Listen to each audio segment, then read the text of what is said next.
الحمد لله نحمده ونستعينه ونستغفره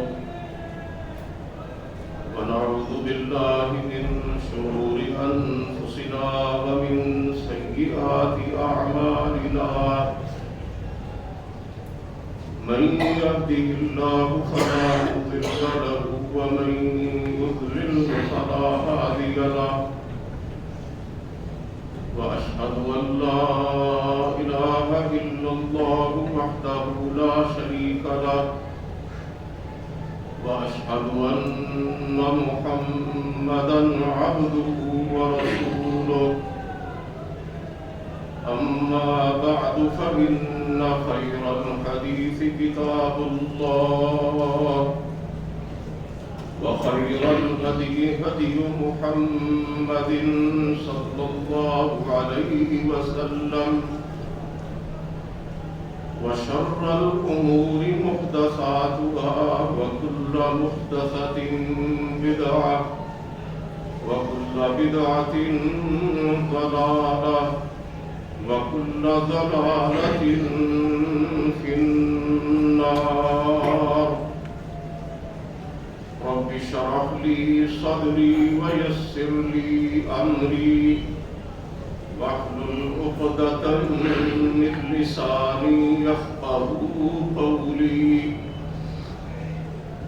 أعوذ بالله السميع العليم من الشيطان الرجيم بسم الله الرحمن الرحيم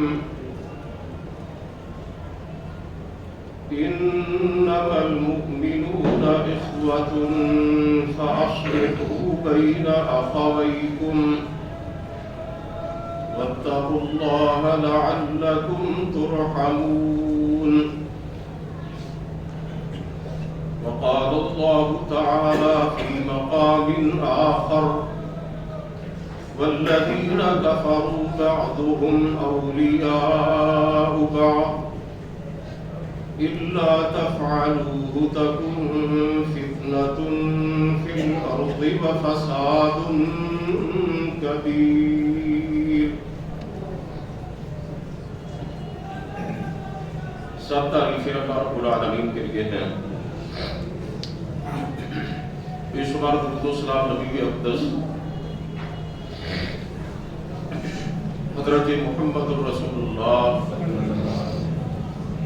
صلی اللہ علیہ وآلہ وسلم کی ذات گرامی پر، آپ کی آل طاہرہ اور آپ کے صحابہ اکرام پر اور قیامت تک آپ کی فرما برداری کرنے والے ہر مسلمان پر اللہ کی کروڑوں رحمتیں ہوں. حضرات محترم، اللہ رب العزت کے بابرکت کلام میں سے سورہ حجرات کی آیت مبارکہ ابھی میں نے آپ کے سامنے تلاوت کرنے کا شرف حاصل کیا ہے. اس میں اللہ کریم نے ارشاد فرمایا انما المؤمنون اخوہ، کہ مومن آپس میں بھائی بھائی ہیں. فاصلحوا بین اخویکم، تو اپنے بھائیوں کے درمیان سلو کروا دیا کرو. واتقوا اللہ لعلکم ترحمون، اور اللہ سے ڈرتے رہو تاکہ تم پر رحم کیا جائے. اس آیت مبارکہ کا ترجمہ سماعت کروانے کے بعد ہم میں سے ہر کوئی بڑی آسانی کے ساتھ اس نتیجے پر پہنچ سکتا ہے کہ ساری دنیا کے مومن اور مسلمان اللہ رب العالمین کے اس فرمان کی روح سے آپس میں بھائی بھائی ہیں. اور اس آیت مبارکہ میں یہ بھی نہیں کہا گیا کہ کسی علاقے کے مسلمان آپس میں بھائی بھائی ہیں. یہ بھی نہیں کہا گیا کہ کسی زمانے کے مسلمان آپس میں بھائی بھائی ہیں. خطے کی، علاقے کی، وقت کی کوئی قید نہیں ہے، مطلق الفاظ ہیں. کہ سب مومن آپس میں بھائی ہیں، یعنی پوری روئے زمین پر جتنے بھی مسلمان اور مومن موجود ہیں اور قیامت تک جتنے بھی مومن مسلمان دنیا میں آئیں گے ان سب کو ایک رشتہ اخوت کے اندر منسلک کر دیا گیا ہے، اور وہ سب آپس میں ایک دوسرے کے بھائی ہیں۔ یہ بھائی چارہ، یہ اخوت اور یہ رشتہ آپ نے اللہ تعالیٰ کا پاک کلام سنا ہے تو آپ کے علم میں آ چکا ہے کہ یہ دنیا کا کسی انسان نے نہیں بنایا، بلکہ اللہ رب العزت نے اس رشتے کو قائم کیا، اور دنیا کا کوئی رشتہ اس کے مقابلے میں بالاتر نہیں ہے۔ غزوہ بدر کے موقع پر جب مسلمانوں اور کافروں کی فوجیں آپس میں آمنے سامنے ہوئی تھی تو چشم فلک نے دیکھا تھا کہ بھائی اگر مسلمانوں کی فوج میں ہے تو دوسرا بھائی جو ہے وہ کافروں کی فوج میں ہے، بیٹا اگر مسلمانوں کے لشکر پہ ہے تو باپ کافروں کے لشکر پہ ہے، بانجا اگر مسلمانوں کی فوج میں ہے تو ماموں کافروں کی فوج میں ہے، چچا اگر اسلام کے لشکر میں ہے تو بھتیجا کفر کے لشکر میں ہے۔ اور غزوہ بدر میں یہ منظر بھی دیکھنے کو ملا تھا کہ ساری رشتہ داریاں، ساری تعلق داریاں، سارے ناطے، سارے تعلقات پس منظر میں چلے گئے تھے، بس یہی ایمان کا رشتہ اور ایمان کا بھائی چارہ باقی تھا۔ حضرت ابو عبیدہ بن جراح رضی اللہ تعالیٰ عنہ نے اپنے کافر باپ کو میدان بدر میں اپنے ہاتھوں سے قتل کیا تھا۔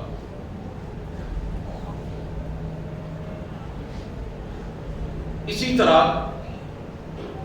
کئی صحابہ کرام نے اپنے ہاتھوں سے اپنے کافر رشتہ داروں کو ان کے انجام تک پہنچایا تھا۔ حضرت مصعب بن عمیر رضی اللہ تعالی عنہ بڑے جلیل القدر صحابی ہیں، انہوں نے دیکھا کہ ایک مسلمان ان کے حقیقی بھائی کو جو کافروں کی طرف سے لڑنے کے لیے آیا تھا قیدی بنا رہا ہے، اس کی مشکیں باندھ رہا ہے، اس کی نظر پڑتی ہے حضرت مصعب رضی اللہ تعالیٰ عنہ پر تو پکار کے کہتا ہے، اے مصعب اپنے اس ساتھی سے کہو کہ میرے ہاتھ ذرا ڈھیلے کر کے باندھے، یہ بڑے ٹائٹ کر کے باندھ رہا۔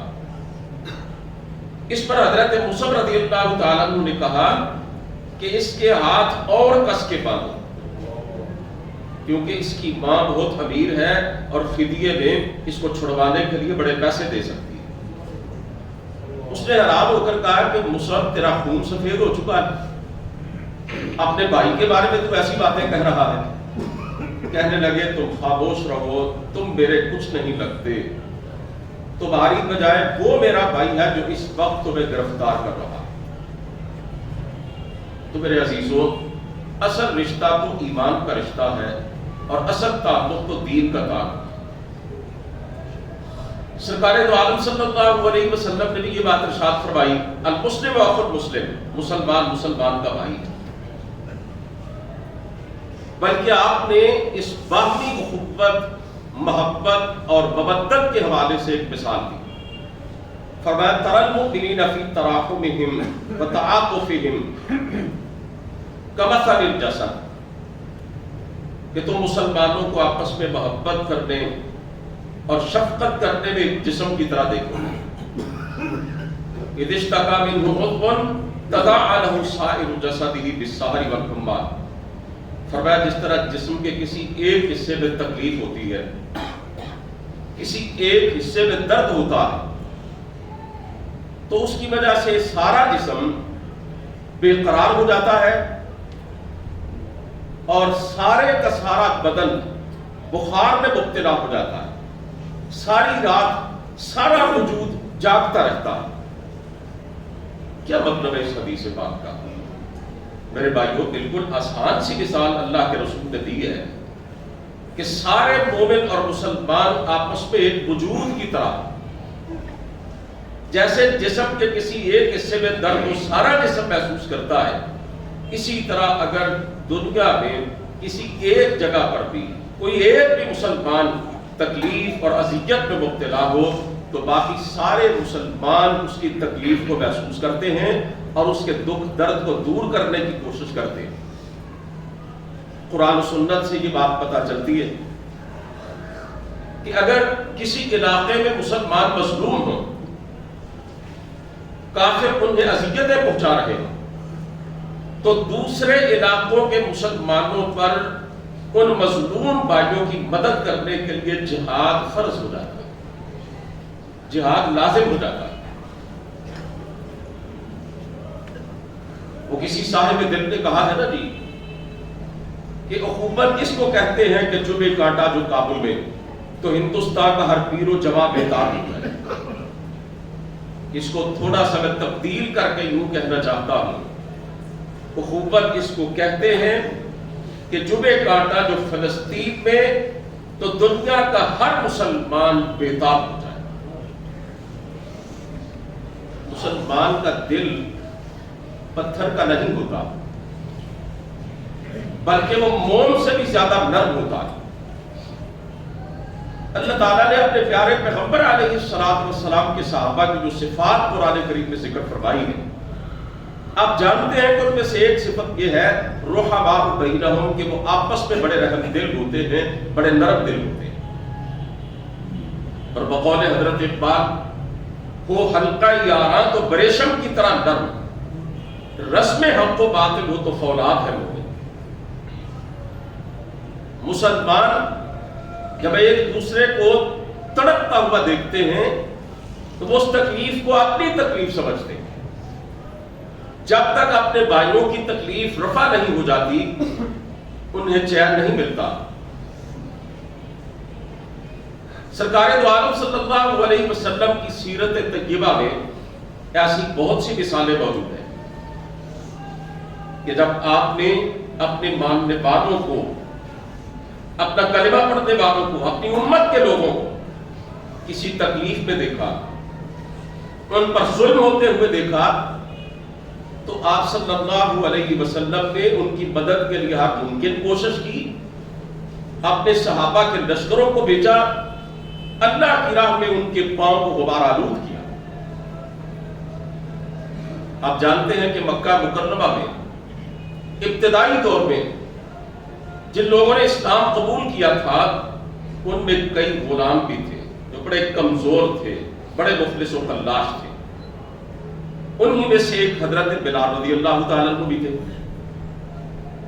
سرکار دو عالم صلی اللہ علیہ وسلم کے بارے میں اللہ رب العزت نے فرمایا، لَقَدْ جَاءَكُمْ رَسُولٌ مِّنْ أَنفُسِكُمْ عَزِيزٌ عَلَيْهِ مَا عَنِتُّمْ حَرِيصٌ عَلَيْكُمْ بِالْمُؤْمِنِينَ رَءُوفٌ رَحِيمٌ، کہ تمہارے اندر تم میں سے ہی میرے رسول آئے جن پر تمہارا مشقت میں پڑنا، تمہارا تکلیف میں پڑنا بڑا گراں گزرتا ہے، اذیت تمہیں ہوتی ہے، اللہ فرماتا ہے محسوس میرے پیغمبر کو ہوتی ہے۔ وہ نبی فرمایا تمہاری ہدایت کے بڑے چاہنے والے ہیں، اور آخری الفاظ کیا ہیں؟ بالمؤمنین رؤوف الرحیم، مومنوں پر تو بڑے شفیق ہیں، بڑے مہربان۔ آپ صلی اللہ علیہ وسلم نے دیکھا نا کہ بلال کو تڑپایا جا رہا ہے، تپتی ریت پہ لٹایا جا رہا ہے، پتھروں پر گھسیٹا جا رہا ہے، انہیں ریگستان عرب میں لٹا کر سینے پر بھاری پتھر رکھا جا رہا ہے۔ تو آپ صلی اللہ علیہ وسلم نے ایک دن اپنے صحابہ سے فرمایا کہ کوئی ہے جو اللہ کی رضا کے لیے بلال کو خرید کر آزاد کر دے۔ آپ سے ان کی تکلیف دیکھی نہیں گئی۔ اس پر حضرت ابو بکر صدیق رضی اللہ تعالیٰ عنہ نے انہیں اپنی جیب سے خریدا اور ان کو آزاد کر دیا۔ قرآن کریم میں بھی حضرت ابو بکر صدیق رضی اللہ تعالیٰ عنہ کی اس عمل پر ان کی تحسین فرمائی گئی ہے اور ان کی شان میں قرآن کریم کی آیات اتری۔ اسی طرح حضرت عمار رضی اللہ تعالیٰ عنہ کا خاندان، ان کے باپ حضرت یاسر رضی اللہ تعالیٰ، ان کی والدہ حضرت سمیہ رضی اللہ تعالیٰ عنہ، ان کو بھی ابو جہل اور اس کے ساتھیوں کی طرف سے بہت ستایا جاتا تھا۔ بیچارے غلام تھے، مفلوق الحال تھے، کوئی ان کا مددگار نہ تھا، مسلمان بہت کمزور تھے، تو رسول کریم صلی اللہ علیہ وسلم ان کے تڑپنے کا منظر برداشت نہیں کر سکتے تھے، اور آپ ان کے بارے میں یہ فرماتے، انہیں آپ دیکھ دیکھ کے اذیتوں میں مبتلا کیا جا رہا ہے، کافر انہیں مار رہے ہیں، آپ کی آنکھوں میں آنسو آتے اور فرماتے اصبروا یا آل یاسر فإن موعدکم الجنہ، او یاسر کے گھرانے والوں صبر کرو، میں اللہ کا نبی تمہیں جنت کی ضمانت دیتا ہوں۔ حضرات محترم، جب رسول مقبول صلی اللہ علیہ وسلم ہجرت کر کے مدینہ منورہ چلے گئے تو آپ صلی اللہ علیہ وسلم کے 3 صحابہ کرام کو مکے والوں نے قیدی بنایا ہوا تھا اور انہیں تکلیفیں دے رہے تھے، انہیں اذیتوں سے دوچار کر رہے تھے۔ مکے سے باہر مدینہ منورہ کے راستے پر انہیں رکا ہوا تھا، تو رسول مقبول صلی اللہ علیہ وسلم گڑ گڑا کر ان کے لیے اللہ تعالیٰ کی بارگاہ میں دعا کیا کرتے تھے۔ آپ یوں بارگاہ رب العزت میں عرض گزار ہوتے، اللہم نجِ ولید ابن ولید، اللہم نجِ عیاش ابن ابی ربیعہ، اللہم نجِ سلمۃ ابن ہشام، یا اللہ ولید بن ولید کو کافروں کے ظلم سے نجات دے، اللہ میرے مخلص ساتھی عیاش بن ابی ربیعہ کو کافروں کے جبر سے نجات دے دے۔ الہی میرا ساتھی ہے سلمہ بن ہشام، اس کو مارا جا رہا ہے، یا اللہ میں اس کے لیے دعا کرتا ہوں کہ اسے اذیتوں سے رہائی دے دے۔ پھر آپ ان کو ستانے والے کافروں کے لیے بد دعائیں بھی کرتے رہے، اور آپ صلی اللہ علیہ وسلم کے الفاظ موجود ہیں جہاں آپ نے کہا نا اللہم نجِ المستضعفین من المؤمنین، اللہ تیرے کمزور مومن بندے ہیں، الہی ان کی رہائی کا بندوبست کر دے۔ ساتھ ہی کافروں کے لیے بد دعا کے الفاظ بھی آپ کے حدیث پاک میں آتے ہیں، اللہم اشدد وطأتک علی مضر، یا اللہ یہ مضر قبیلہ جو میرے صحابہ کو ستا رہا ہے انہیں اپنی پکڑ میں لے لے۔ اور اگلی جو بد دعا ہے وہ ذرا سنیے، سرکار دو عالم صلی اللہ علیہ وسلم نے ان کے بارے میں اللہ کی بارگاہ میں عرض کیا، اللہم اجعل علیہم سنین کسنی یوسف، یا اللہ جس طرح حضرت یوسف علیہ السلام کے زمانے میں بدترین قحط آیا تھا، ان ظالموں پر بھی اللہ قحط مسلط کر دے، ویسی ہی خشک سالی ان پر طاری کر دے۔ اس سے یہ پتہ چلتا ہے کہ جب دنیا کے کسی بھی حصے میں مسلمانوں پر ظلم ہو رہا ہو، کافر ان کو تڑپا رہے ہوں، تو جن کے دلوں میں ایمان کی ردی بھی موجود ہے اور جو مومن ہونے کا دعویٰ کرتے ہیں، انہیں اپنے دل کے اندر ان مسلمانوں کی اذیت کو محسوس کرنا ہوگا اور اللہ کی بارگاہ میں خلوص کے ساتھ ان کے لیے دعا کرنا ہوگی کہ یا اللہ ہم بے بس ہیں، ان کی مدد تو نہیں کر سکتے، اللہ ان کے حق میں دعا کرتے ہیں اور ان کے دشمنوں کے لیے بد دعا کرتے ہیں، یا اللہ اس کو ہی قبول فرما لے۔ رسول کریم صلی اللہ علیہ وسلم کے ایک صحابی حضرت مرثد بن ابی مرثد غنوی رضی اللہ تعالیٰ، نوجوان طاقتور صحابی، مدینہ منورہ میں رسول مقبول صلی اللہ علیہ وسلم کی خدمت اقدس میں آئے، عرض کیا یا رسول اللہ اسلام قبول کرنا چاہتا ہوں۔ اے اللہ کے نبی مسلمان ہونے کے لیے آیا، آپ نے دیکھا کہ بڑا کڑیت جوان ہے، طاقتور جوان ہے، پوچھا کہ بھائی کیا کرتے تھے؟ کہنے لگا اللہ کے رسول چوریاں کیا کرتا تھا، ڈاکے مارتا تھا۔ آپ صلی اللہ علیہ وسلم نے کہا پھر آج ایک چوری ہمارے لیے بھی کرو۔ حیران ہو گیا، کہنے لگا اللہ کے رسول آپ کیا ارشاد فرما رہے ہیں؟ فرمایا ہاں مکے میں میرے کچھ صحابہ کو کافروں نے اپنا قیدی بنا رکھا ہے، انہیں بہت مارتے ہیں، انہیں بڑی اذیتوں میں مبتلا کر رکھا ہے۔ میں تمہیں یہ حکم دیتا ہوں، پہلے جو چوریاں کی تھی نا اب اس سے تائب ہو چکے ہو، اب اللہ کی رضا کے لیے چوری کرو، جاؤ مکے میں جا کے میرے ان ساتھیوں کو چھڑوا کے لاؤ۔ ذرا غور کیجئے کتنا درد تھا سرکار دو عالم صلی اللہ علیہ وسلم کے دل میں اپنی امت کے لوگوں کا۔ سب سے پہلا کام ہی اس کے سپرد یہ کیا کہ جاؤ جا کے نقب لگاؤ، جیل کو توڑو اور اس کی دیوار میں شگاف ڈال کے رات کی تاریکی میں میرے ساتھیوں کو چھڑوا کے لاؤ، جیسے لوگوں کے گھروں میں رات کے اندھیرے میں نقب لگا کے چوریاں کرتے تھے۔ روانہ ہو گئے، مکہ مکرمہ میں پہنچے، رات کا وقت تھا، ابھی شہر سے کچھ باہر ہی تھے، آبادی سے دور تھے کہ اناق نامی اس عورت نے پہچان لیا کہ جس کے ساتھ تعلقات تھے۔ اس نے انہیں بلایا، دعوت گناہ دی۔ حضرت مرثد کی نگاہیں بھی اس کی طرف نہ اٹھی۔ یہ نوجوان دیکھیں، مسلمان نوجوان، اس نے کہا پہلے تو تم میرے بغیر ایک پل بھی نہیں رہتے، اب میری طرف دیکھنا بھی گوارا نہیں کرتے۔ کہنے لگے یہ ہاتھ اب اللہ کے نبی کی ہاتھ پہ رکھ چکا ہوں، اب غیر محرم عورت کے جسم کو لگ نہیں سکتا۔ یہ تصور بھی نہ کرنا کہ تیری گناہ کی دعوت کو قبول کر لوں گا۔ اس نے کہا میں لوگوں کو اکٹھا کر لوں گی، شور بچاؤں گی، تجھے آگے پکڑ لیں گے۔ کہنے لگے جو چاہے کر لو۔ کلمہ پڑھ دیا، اب اللہ اور اس کے رسول کی بغاوت نہیں ہو سکتی۔ اس نے شور کیا، لوگ اکٹھے ہوئے، حضرت مرثد رضی اللہ تعالیٰ عنہ ایک گڑھے کے اندر بیٹھ گئے اور اللہ رب العزت کی تائید و نصرت ان پر اتری۔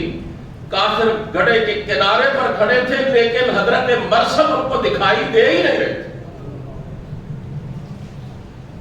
وہ چلے گئے، انہوں نے جیل کے اور قید خانے کی دیوار کو توڑا، اس میں نقب لگائی، ان کو جگایا۔ نقب لگا کر ایک صحابی تھے، ان کا وجود بھی باری تھا، ان کو اپنے کندھوں پہ اٹھا کر مدینہ منورہ میں پہنچایا۔ اللہ کے رسول کے صحابہ کرام کو چھڑوایا۔ بالمؤمنین رؤوف الرحیم۔ اسی طرح عزیزان محترم 70 قراء اور حفاظ صحابہ کو آپ جانتے ہیں کہ 3 قبیلوں نے دھوکے سے اللہ کے رسول کے ہاتھ سے اپنے ساتھ لیا تھا، قبیلہ عدل، قارہ اور مضر۔ کیا کہا تھا انہوں نے کہ اللہ کے نبی ہمارے سارے قبیلے مسلمان ہو چکے، آپ اپنے کچھ ساتھی جو دین کا فہم رکھتے ہیں، جن کو قرآن پڑھنا آتا ہے، آپ ہمارے ساتھ روانہ کیجئے تاکہ وہ ہمارے لوگوں کو قرآن کریم پڑھنا سکھائے، دین کی تعلیم دے۔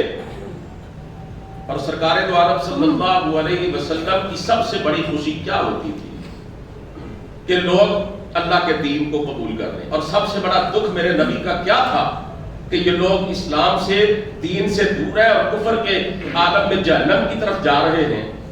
وہ نبی جو عام لوگوں کو، بیگانوں کو، دشمنوں کو بھی جب راہ کفر پہ چلتا ہوا دیکھ کے اتنا پریشان ہوتا کہ اللہ تعالیٰ کو یہ کہنا پڑا فَلَعَلَّكَ بَاخِعٌ نَفْسَكَ عَلَىٰ آثَارِهِمْ إِن لَّمْ يُؤْمِنُوا بِهَٰذَا الْحَدِيثِ أَسَفًا۔ اے نبی آپ ان ظالموں کے غم میں اتنا گھلتے ہیں، یہ گالیاں دینے والے، یہ پتھر مارنے والے، یہ آپ کو ستانے والے، یہ آپ کے صحابہ کو تڑپانے والے، یہ آپ پہ عرصہ حیات تنگ کرنے والے، آپ اپنا پیغام ان کے سامنے پیش کرتے ہیں، یہ قبول نہیں کرتے، ان کی قسمت کا سودا ہے۔ تو اے نبی ان کے بارے میں اتنا پریشان ہوتا ہے کہ تو ان کے غم میں اپنی جان دے ڈالے گا۔ یہ الفاظ ہے قرآن کریم۔ جو نبی غیروں، دشمنوں اور بیگانوں کے لیے اتنا تڑپتا اور ان کا اتنا درد رکھتا، اپنی امت کے لوگوں کا کتنا درد اس نبی کے دل میں۔ آپ کو بڑی خوشی ہوئی، قبیلوں کے قبیلے مسلمان ہو چکے، انہوں نے میرا دین اختیار کر لیا ہے۔ آپ نے فرحت و انبساط کے عالم میں اپنے صحابہ کرام کے مجمع پر نظر ڈالی اور 70 اپنے صحابہ کو اٹھایا اور وہ سارے کے سارے قرآن کے حافظ قاری تھے، اور کہا جاؤ اپنے گھر بار چھوڑو اور ان کے قبیلوں کو جا کے اللہ کا قرآن سکھاؤ، اللہ کا دین بتلاؤ۔ انہوں نے تو دھوکہ دیا تھا، راستے میں سارے صحابہ کرام کو شہید کیا اور بے دردی کے ساتھ شہید کیا۔ میں یہاں پہ ایک سوال آپ کے سامنے رکھنا چاہتا ہوں، عقیدے کی بات ہے۔ اگر میرے پیارے پیغمبر علیہ السلام کو علم تھا کہ یہ ظالم جھوٹ بول رہے ہیں، دجل و فریب سے کام لے رہے ہیں، انہوں نے میرے صحابہ کو راستے میں شہید کرنا ہے، جھوٹ بول رہے ہیں، تو اس کا مطلب یہ تھا کہ میرے نبی نے جان بوجھ کر اپنے صحابہ کرام کو خاک و خون میں تڑپایا۔ کوئی فاطر العقل، کوئی بے وقوف آدمی ہی یہ بات کہہ سکتا ہے نا۔ وہ نبی جو اپنے ایک صحابی کی جان کا بدلہ لینے کے لیے دنیا کی سپر پاور سے ٹکرا رہا ہے۔ میں ابھی واقعہ آپ کے سامنے عرض کرتا ہوں، وہ اپنے 70 صحابہ کرام کو جان بوجھ کر موت کے منہ میں کیسے دھکیل سکتا؟ آپ صلی اللہ علیہ وسلم کو پتا چلا کہ انہوں نے تو بدعہدی کی ہے، انہوں نے تو فریب سے کام کیا ہے۔ 1 مہینہ تک میرے پیغمبر نماز میں ان پر قنوت نازلہ پڑھتے رہے اور ان کی بربادی کے لیے دعا کرتے رہے۔ ذرا غور کیجئے، وہ نبی جس نے کبھی کسی سے ذاتی بدلہ نہیں لیا تھا، وہ پیغمبر کہ جس نے پتھر مارنے والوں کو دعائیں دی تھی، جس نے گالیاں دینے والوں کو قبائل دی تھی، جس نے جسم لہولہان کرنے والوں کے لیے بد دعا نہیں کی تھی۔ 13 سال تک مکے کے وحشیوں نے آپ کی زندگی اجیرن کر دی، آپ نے ایک موقع پر بھی بد دعا نہ دی۔ آپ احد کے واقعہ کو جانتے ہیں، آپ کے دانت توڑے گئے، سر پھاڑ دیا گیا، چہرہ مبارک زخمی ہوا، آپ نے بد دعا نہیں دی۔ آپ کے محبوب ترین شہر مکے سے آپ کو نکال دیا گیا، آپ نے بد دعا نہیں دی۔ ہر موقع پر آپ یہ کہتے تھے اللہم اہد قومی فإنہم لا یعلمون۔ طائف میں جب 3 میل تک میرے نبی پہ سنگباری کی گئی تھی، جبریل آئے تھے اور کہا تھا اے اللہ کے رسول آپ حکم دیجئے، یہ پہاڑوں کا فرشتہ میرے ساتھ آیا ہے اور یہ آپ کے اشارے کا منتظر ہے، یہ طائف کی بستی 2 پہاڑوں کے درمیان ہے، آپ حکم دیں یہ فرشتہ دونوں پہاڑوں کو آپس میں ملا کر ان ظالموں کو پیس کے رکھ دیتا۔ آپ صلی اللہ علیہ وسلم نے کیا فرمایا تھا؟ انی لم ابعث لعانا ولکنی بعثت داعیا ورحمہ، میں لعنت کرنے والا بن کے نہیں آیا، میں اللہ کی طرف بلانے والا اور سراپا رحمت بن کے آیا۔ جس نبی نے کبھی کسی سے ذاتی بدلہ نہیں لیا تھا، سیدہ عائشہ صدیقہ رضی اللہ تعالی عنہ کے بقول، جب اس نبی کے امتیوں کو، اس پیغمبر کے کلمہ پڑھنے والوں کو، اس کے ماننے والوں کو 70 صحابہ کرام کو شہید کر دیا گیا، تو پھر آپ نے 1 مہینہ تک مسلسل بد دعا کی اور ان کے لیے قنوت نازلہ پڑھتے رہے۔ اس سے یہ پتا چلتا ہے نا کہ ایک مومن کے دل میں اپنے دوسرے مسلمان بھائیوں کے لیے کتنا درد ہوتا ہے، کس قدر ایک دوسرے کے لیے ہمدردی ہوتی ہے کہ بقول شاعر مسلمان کے لہو میں ہے سلیقہ دل نوازی کا، مربت اس نے عالمگیر ہے مردان غازی کا، کہ ایک دوسرے سے پیار محبت، ایک دوسرے کی ہمدردی اور ایک دوسرے کے دکھ درد کو دیکھ کے تڑپنا اور اس کی ٹیس اپنے دل میں محسوس کرنا، یہ تو مسلمان کے کردار کا زیور ہے۔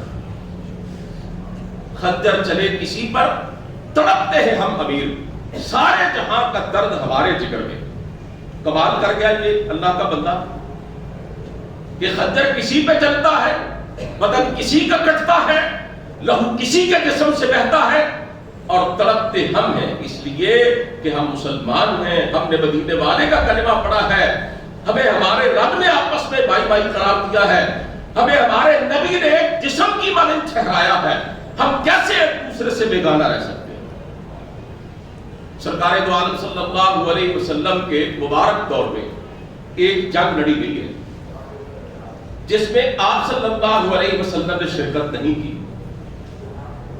اسے عرف عام میں تو غزوہ موتا کہا جاتا ہے، لیکن یہ حقیقت میں سریہ موتا ہے کہ جس جنگ میں آپ صلی اللہ علیہ وسلم بنفس نفی شامل نہ ہو، اس جنگ کو کہا جاتا ہے سریہ۔ اور جس میں آپ خود شرکت کریں اسے کہا جاتا ہے غزوہ۔ میرے عزیزوں، مدینہ منورہ سے 1000 میل کے فاصلے پر آپ نے اس دور کی سب سے بڑی قوت کے نمائندے کے ساتھ اپنے صحابہ کرام کو جنگ کرنے اور لڑنے کے لیے بھیجا۔ سپر پاور تھی اس دور کی، 3000 صحابہ کرام اس لشکر میں شامل تھے، اور آپ صلی اللہ علیہ وسلم نے روانگی سے پہلے یہ فرمایا کہ زید بن حارثہ اس لشکر کے امیر ہوں گے، اگر وہ شہید ہو جائے تو پھر جعفر طیار رضی اللہ تعالیٰ، حضرت جعفر بن ابی طالب رضی اللہ تعالیٰ، حضرت علی کے بھائی، وہ امیر ہوں گے۔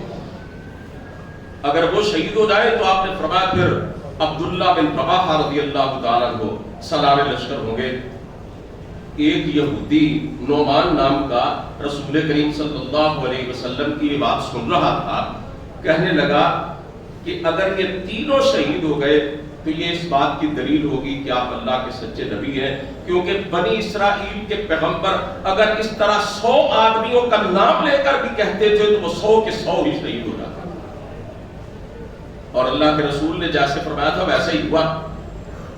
زید بن حارثہ رضی اللہ تعالیٰ عنہ شہید ہوئے، پھر حضرت جعفر بن ابی طالب رضی اللہ تعالیٰ عنہ شہید ہوئے۔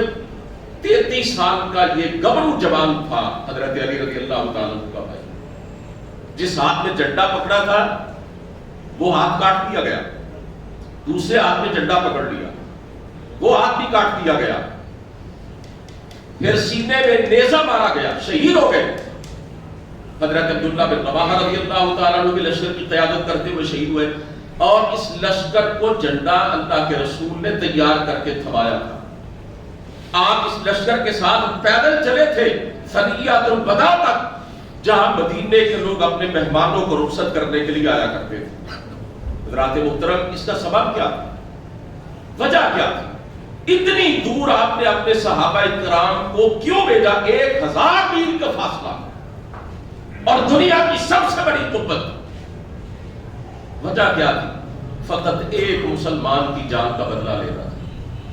آپ صلی اللہ علیہ وسلم نے حضرت حارث بن عبیر ازدی رضی اللہ تعالیٰ عنہ کو حاکم بصرہ کی طرف اسلام کی دعوت پر مشتمل خط دے کے بھیجا، اور جب وہ موتا کے مقام پر پہنچے تو اس بادشاہ کا جو گورنر تھا اور اس علاقے کا نگران تھا شرحبیل بن ابر غسانی، اس نے دیکھا، چہرے مہرے سے پہچانا اور کہنے لگا تم محمد کے سفیر تو نہیں صلی اللہ علیہ وسلم؟ کہنے لگے ہاں، مجھے میرے نبی نے اپنا قاصد بنا کے بھیجا۔ اس نے ظالم نے رسیوں سے جکڑا اور بڑی بے دردی کے ساتھ، بڑے ظلم کے ساتھ ان کو شہید کر دیا۔ سفیروں کو، قاصدوں کو شہید کرنا دنیا کے کسی مذہب میں جائز نہیں ہے، کسی ملک میں یہ دستور نہ تھا۔ آپ صلی اللہ علیہ وسلم کو پتا چلا، آپ تڑپ اٹھے، ایک تو سفیر کا قتل اور دوسرے ایک میرے سچے کلمہ گو کا قتل، میرے جانثار کا قتل، ایک مومن کا قتل۔ کعبۃ اللہ سے خطاب کرتے ہوئے آپ نے فرمایا تھا، اے بیت اللہ تیری بڑی عظمت ہے، تیری بڑی شان و شوکت ہے، لیکن ایک مسلمان کی جان کی قیمت تجھ سے بھی زیادہ ہے۔ آپ نے صحابہ کرام کو فوراً روانہ فرمایا، اور یہی وہ جنگ ہے جس میں جب تینوں سپہ سالار شہید ہو گئے تو پھر مسلمانوں نے باقی مشورے سے حضرت خالد بن ولید رضی اللہ تعالیٰ عنہ کو سپہ سالار مقرر کیا، اور آپ نے اپنے صحابہ کرام کو بتلایا، زید بن حارثہ بھی شہید ہوئے، عبداللہ بن رواحہ بھی شہید ہوئے، حضرت جعفر بن ابی طالب بھی شہید ہوئے، اور اب جھنڈا اللہ کی تلواروں میں سے ایک تلوار کے ہاتھ میں آیا۔ 9 تلواریں ٹوٹی اس دن حضرت خالد بن ولید کے ہاتھ سے، اللہ کی راہ میں لڑتے 9 تلواریں۔ 7 دن تک 3000 کا لشکر ڈٹا رہا، 2 لاکھ کے مقابلے پر 66 گنا زیادہ بڑے لشکر کے ساتھ۔ حضرت خالد بن ولید نے لشکر کی ترتیب بدلی، وہ عیسائی تھے سامنے، زیادہ تر عرب کے عیسائی تھے، انہوں نے سمجھا مسلمانوں کو مدد آ گئی ہے، پیچھے سے قوت پہنچ گئی ہے، ان کے حوصلے پست ہو گئے، پیچھے ہٹنا شروع کر دیا. اور حضرت خالد بن ولید رضی اللہ تعالیٰ عنہ نے کمال حکمت کے ساتھ اسلامی لشکر کو پیچھے ہٹانا شروع کیا اور ان کے نرغے سے نکال کر بحفاظت مدینہ منورہ لے آئے. صرف 13 مسلمانوں نے جام شہادت نوش کیا. یہ واقعہ جو ابھی میں نے آپ کے سامنے رکھا ہے، یہ میرے اور آپ کے پیارے پیغمبر علیہ الصلوۃ والسلام کی حیات مبارکہ میں پیش آیا ہے. یہ غزوہ موتا یا سریہ موتا، یہ اسلام کے جہادی تاریخ کا ایک روشن باب ہے. اس کا سبب کیا ہے؟ ایک مسلمان کی جان کا بدلہ دینے کے لیے سرکار دو عالم صلی اللہ علیہ وسلم نے اپنے صحابہ کرام کی ایک پوری فوج روانہ کی، ہزار میل دور. اور آپ کو معلوم ہے یہ جو مشہور صلح حدیبیہ ہے، اس کا پیش خیمہ کیا تھا؟ آپ صلی اللہ علیہ وسلم اپنے صحابہ کے ساتھ احرام باندھ کر جانوروں کو ساتھ لے کر عمرے کے لیے نکلے تھے نا جی، مکہ مکرمہ جانا چاہتے تھے. کفار مکہ کو پتہ چلا، انہوں نے رکاوٹ ڈالی. پھر آپ صلی اللہ علیہ وسلم نے ان سے گفت و شنید کے لیے حضرت عثمان غنی رضی اللہ تعالیٰ عنہ کو بھیجا. افواہ پھیل گئی، کسی وجہ سے کچھ دیر ہو گئی وہاں پہ حضرت عثمان غنی رضی اللہ تعالیٰ عنہ کو مکے والوں نے روک لیا. پورے شہر میں حضرت عثمان غنی کی بڑی عزت تھی. اس دور کے کافر بھی حضرت عثمان کا حیا کرتے تھے. آج مسلمان کہلانے والے بعض بے غیرت ان کا حیا نہیں کرتے. میرے نبی کے اس دوہرے دباغ کے خلاف زبان تان دراز کرتے ہیں. افواہ پھیلی حضرت عثمان غنی رضی اللہ تعالیٰ عنہ کو شہید کر دیا گیا. 1400 صحابہ کرام موجود تھے اس وقت. آپ نے ان سب سے بیعت لی تھی کہ میرے ہاتھ پہ ہاتھ رکھ کے وعدہ کرو کہ عثمان کے خون کا بدلہ لیں گے یا اپنی جانیں قربان کر دیں گے. اندازہ کیجئے ذرا کتنی قیمت ہے ایک مسلمان کی جان میں. اور آپ نے اپنے ایک ہاتھ کو حضرت عثمان کا ہاتھ قرار دے کر بیعت کی. اور اللہ رب العزت نے قرآن میں فرمایا ید اللہ فوق ایدیہم، ان سب ہاتھوں پر میرا اپنا ہاتھ ہے. اللہ اکبر. اعلان ہوا عرش معلیٰ سے لقد رضی اللہ عن المؤمنین اذ یبایعونک تحت الشجرہ. اللہ نے فرمایا میرے نبی میں تیرے سارے ان صحابہ کرام سے راضی ہو گیا جنہوں نے درخت کے نیچے بیٹھ کر تیرے ہاتھ میں بیعت کی ہے کہ خون عثمان کا بدلہ لے کے جائیں. فقط ایک فرق تھے نا حضرت عثمان غنی رضی اللہ عنہ، اور اللہ کے رسول ان کا بدلہ لینے کے لیے اپنے صحابہ کرام کے ساتھ اپنی جانیں قربان کرنے پر آمادہ ہے. اور آج ہزاروں مسلمانوں کو گاجر مولی کی طرح کاٹا جا رہا ہے. عالم اسلام کے بے غیرت حکمران بزدلی کی چادر اوڑھ کے سوئے ہوئے. 58 اسلامی ممالک، 68 لاکھ فوجوں کی تعداد ہے. 68 لاکھ. میرے نبی نے تو اپنے ایک ساتھی کا بدلہ لینے کے لیے 3000 جو دستیاب اپنے رضاکار تھے وہ بھیجے تھے. ان بدبختوں کی فوجوں کی تعداد ہے 68 لاکھ. اور فلسطین میں مسلمان کر رہے ہیں. جو حالات ان پہ بنے ہوئے نا جی، ان کا ادراک ہمیں نہیں ہو سکتا. کوئی فلسطینی جو وہاں رہتا ہے ہمارا بھائی وہی بتا سکتا ہے اور وہی جانتا. جو خبریں وہاں سے آ رہی ہیں، سوشل میڈیا کا دور ہے، جو ویڈیوز آ رہی ہیں وہ دیکھی نہیں جا رہی. شاید کسی کے اندر حوصلہ ہوگا کہ وہاں کے تڑپتے ہوئے بچوں کو اور ملبے تلے مسلمانوں کے دبے ہوئے شیر خاروں کو دیکھ سکیں. اسماعیل ہانیہ جو حماس کے سربراہ ہیں، جو مجاہد کبیر وہاں کے، ابھی پرسوں ان کے گھر پر اسرائیل نے بمباری کی ہے. ان کا حافظ قرآن نوجوان بیٹا، ان کی بیٹی اور ان کی پوتیاں اور ان کے گھر کے 14 افراد جام شہادت نوش کر چکے. ایک مسلمان فلسطینی اس کے دونوں ہاتھوں کے اندر شاپر ہیں جن پہ ہم پھل لے کے جاتے ہیں، سبزیاں لے کے جاتے ہیں، اپنی ضروریات زندگی کی چیزیں لے کے جاتے ہیں، لیکن اس کے ہاتھ میں جو لفافے ہیں ان کے اندر اس کے اپنے بچوں کی لاشیں ہیں، اور ان کے ہاتھ جو ہیں وہ اس تھیلے سے باہر آ رہے ہیں۔ جانتے ہیں اولاد کیا ہوتی ہے؟ خراش آ جائے نا بیٹے یا بیٹی کو تو جان میں بن جاتی ہے۔ ہم کہتے ہیں یا اللہ ہماری اولاد کی تکلیف ہمیں دے دے، اللہ ان کو بچا لے۔ تو یارو وہ ہمارے بھائی ہیں، ان کا جرم کیا ہے، گناہ کیا ہے ان کا؟ اتقتلون رجلا ان یقول ربی اللہ، ان کا گناہ صرف یہ ہے کہ وہ کلمہ پڑھتے ہیں۔ کیا جرم کیا ہے اس فلسطین کے شیر خوار بچے نے جس کی ماں شہید ہو چکی ہے، وہ ملبے تلے دبا ہوا ہے، چند دن کا بیٹا ہے کسی مسلمان کا، اور وہ زبان باہر نکال کے اپنے خشک ہونٹوں پہ پھیر کے ماں کے دودھ کی تلاش میں مصروف ہے۔ یہاں تو کربلا کا منظر ہے، کوئی ظلم سا ظلم ہے، اور اس حالت میں بھی مسلمان حکمران کیا ٹھنڈے ضمیروں کے ساتھ بیٹھے ہوئے، ان کی مدد کرنا، ان کے لیے اپنی فوجوں کو حرکت میں لانا، ان کے لیے کوئی سامان زندگی فراہم کرنا تو دور کی بات ہے۔ امریکہ سے اور سامراج سے ڈرتے ہوئے ظالم اتنی جرات بھی نہیں کر سکتے کہ ان کے حق میں کوئی کلمہ خیر ہی کہہ سکے۔ آپ کیا سمجھتے ہیں کہ اگر دنیا میں کوئی ان کو پوچھنے والا نہیں ہے تو کیا آخرت کا دن نہیں آنے والا؟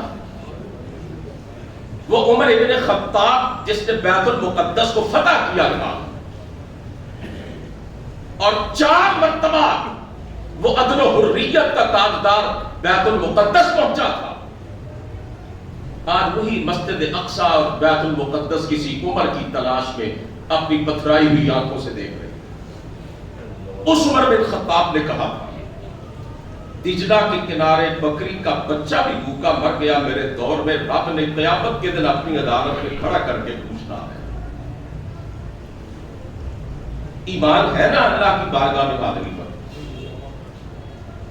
کیا سمجھتے آپ یہ حکمران ان کے لیے مالک کائنات نے عدالت نہیں لگانی ہے؟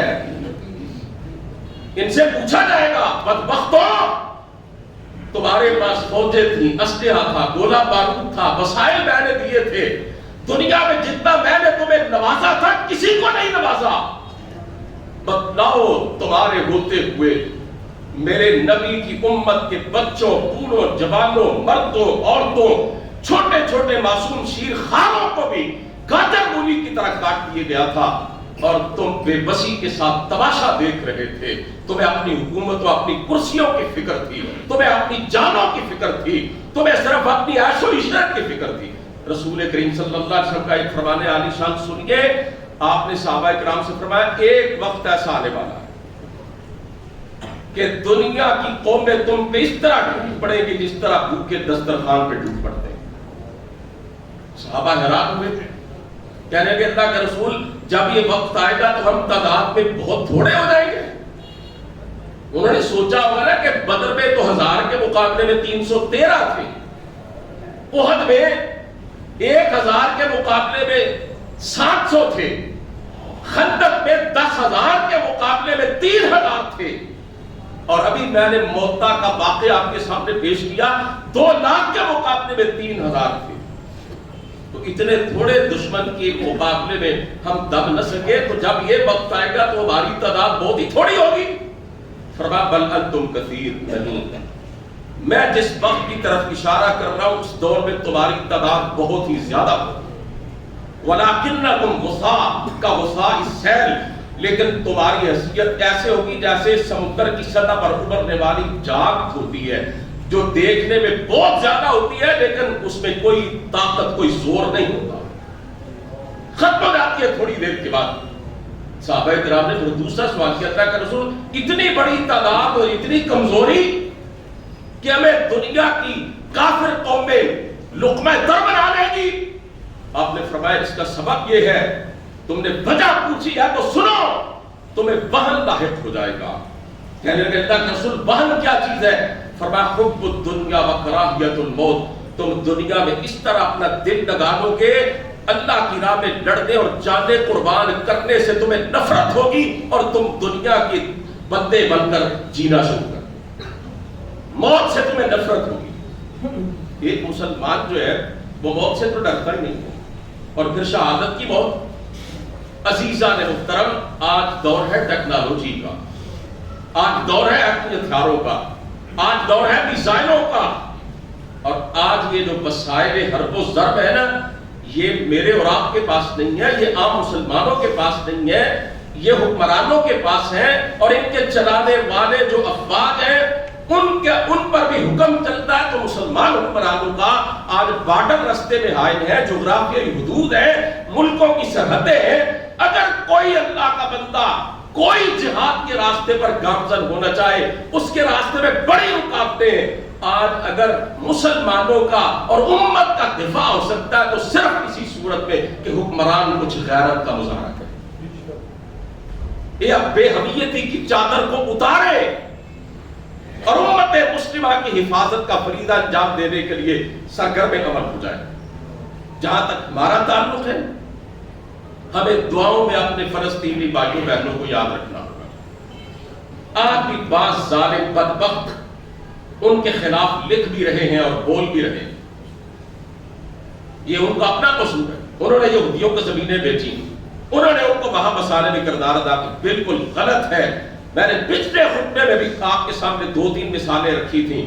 فلسطینیوں نے زمینیں نہیں بیچی، یہودیوں کو آباد نہیں کیا، ان کی کئی نسلیں وہاں پر بیت المقدس اور مسجد اقصیٰ کی حفاظت اور اس بابرکت سرزمین کے دفاع کے اندر لگ چکی ہے، شہادتوں کے انبار ہیں، لیکن پھر بھی ان کے حوصلے پست نہیں ہیں۔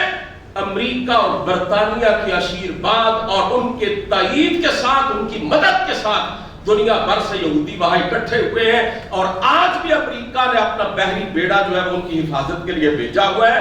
ابھی کل کی بات ہے، UNO کے اندر فلسطین کے خلاف، اسرائیل کے خلاف قرارداد آئی ہے تو امریکہ نے اس کو ویٹو کر دیا، اس کو مسترد کر دیا۔